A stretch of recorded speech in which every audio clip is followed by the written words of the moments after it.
Welcome to Finding Myself Through Obesity. As I told you last week, I'm going to be talking about how to become your truest self. Are you truly being you?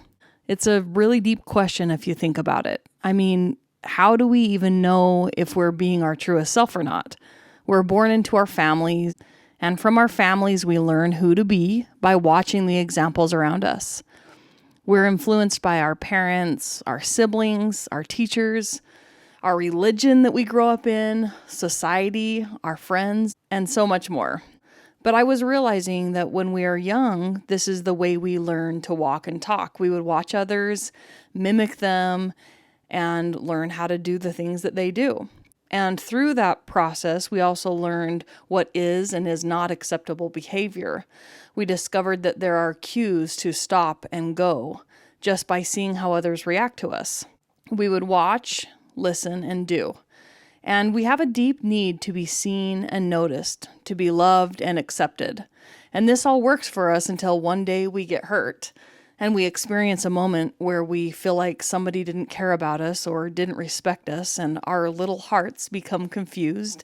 Then we start perceiving life through a brand new lens, a lens that isn't clean anymore. We notice that everyone else is using others to determine their worth, so of course, it makes sense that we think that that's the way we should measure who we should become. You might be asking, what the heck does that have to do with being our truest self? And I'm discovering that it has absolutely everything to do with it. Let me explain. So when we're small children, we're playful, we're in the moment, we're having fun, we feel the most free to be ourselves. And then when we experience that hurt, the disrespect, or some sort of rejection, we come more and more disconnected with our true self.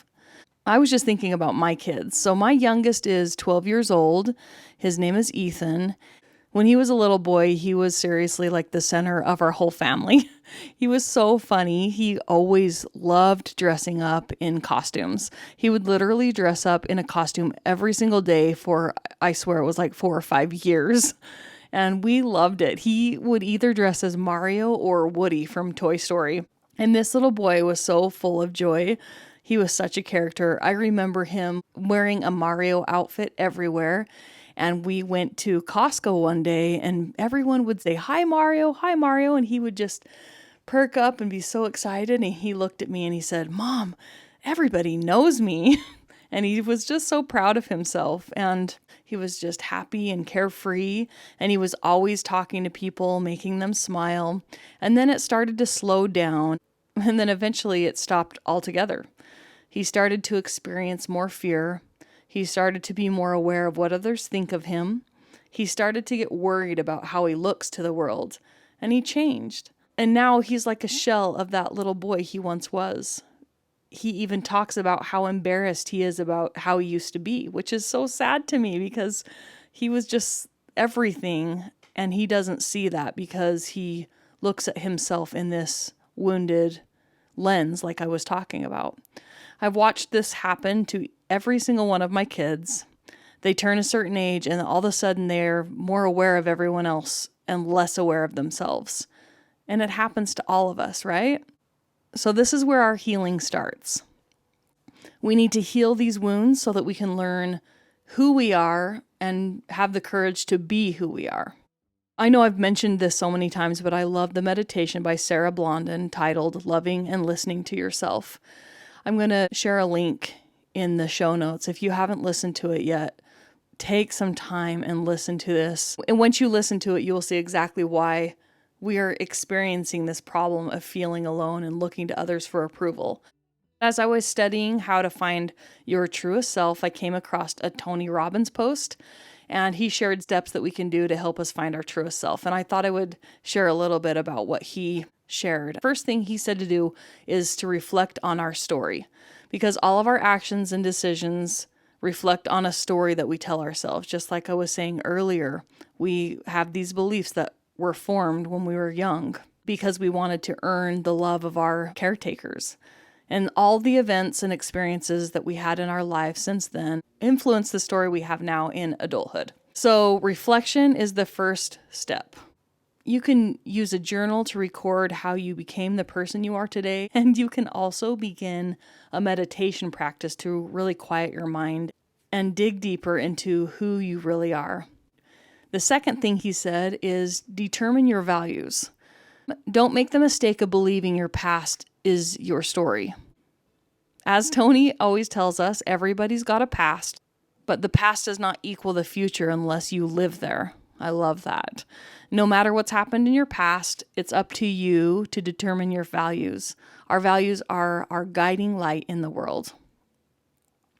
You can change your values and you can be whatever you desire as long as you believe in yourself. And then the third one he says is to silence your negative self-talk. I've been really working on this too. As you reflect on your story and you begin to determine your values, you're going to naturally tune into your self-talk. I'm sure that you've noticed it before. A lot of us are very negative when we're thinking about ourselves. But have you ever questioned the things that you're saying to yourself, or do you just see them as facts? If you're saying to yourself, how can I possibly focus on finding myself? Examine those thoughts as if they're your own best friend.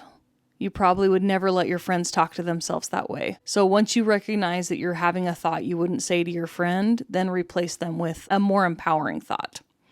Number 4, he says to discover your strengths. When you go through life, living up to other people's expectations and allowing negative self-talk to bring you down, it's impossible to know how to find your true self. When you begin the journey to finding yourself, discovering your strengths can be one of the most exciting parts. And for me, it was singing. And that is the first thing that I started to do to pull myself out of the depression, was to start singing again. And I wrote some songs and started to be creative. So I think that if you're writing, singing, playing a sport, connecting with someone, fixing things around the house, volunteering, or whatever makes you happy, he said that's a really important thing to being able to find your true self, is to discover your strengths. The last thing that he said to do is recognize what doesn't serve you. And he talks about freeing yourself from patterns and relationships that don't serve you. He says the human brain craves patterns because they conserve energy. When we fall into patterns, the brain doesn't have to make decisions about certain actions and behaviors. If you have bad patterns, they can be extremely damaging, but once you recognize them, then you can build better habits that serve you. So in conclusion, I just wanted to say that I'm really grateful that I've been led to do this podcast episode, because finding my truest self, we all have the ability to find our truest self inside of us. And I've been really distracted. And of course, I've been feeling off because I'm not listening to myself. And from everything that I've been reading, our body, our soul, once we are in alignment, we can't lie to ourselves. We have to be still. We have to be quiet. We have to take some time to be able to hear the inner voice and to hear our soul speak to us, so that we can really fine-tune, that compass for our inner self. And I think that we will know when we're getting closer to who we truly are, instead of being the programmed person, or the person that is making decisions out of hurt or pain, or out of trying to protect themselves. And just remember to realize who you truly are and not who you want to be. And this can be a really hard thing when you've been trained for so long. Like me, I'm 43 years old and I've been trained to be this certain person, and it can get confusing to know if, who you really always thought you were, is that really who you are? So I think it's really just taking some time to reflect and see if it feels right when you are being that person. Does it feel right? Or does it feel like there's something off? And I want to just pay more attention to noticing those things. And then remember, let's find out what we're good at. Let's be creative. Let's go back to the time that we were young and remember the things that we used to love and develop those talents. Because I think that's when we are at our truest self, is when we are being creative. And maybe it is a journey for the rest of our life, constantly reminding ourselves to get centered and to quiet our mind. Maybe it's a destination that we will never really arrive at, maybe we have to constantly be reminded to really tune into who we are. And maybe that's what meditation and journaling and all those things are for, is to keep us centered, because it's not a one-time thing where, oh, I felt who I really am, and then we never have to be mindful about it again. It's a constant reminder of refining and learning and growing and being open to learning new things about yourself. And I guess just learning to be open about discovery. So I hope this week you're going to take some time with me to just be a little bit more true to yourself and learning a little bit more about who your true self is. I am so grateful for your support, and I'm really excited because this weekend I am going on a women's retreat with my mentor Angel, and I am so excited to share all about it.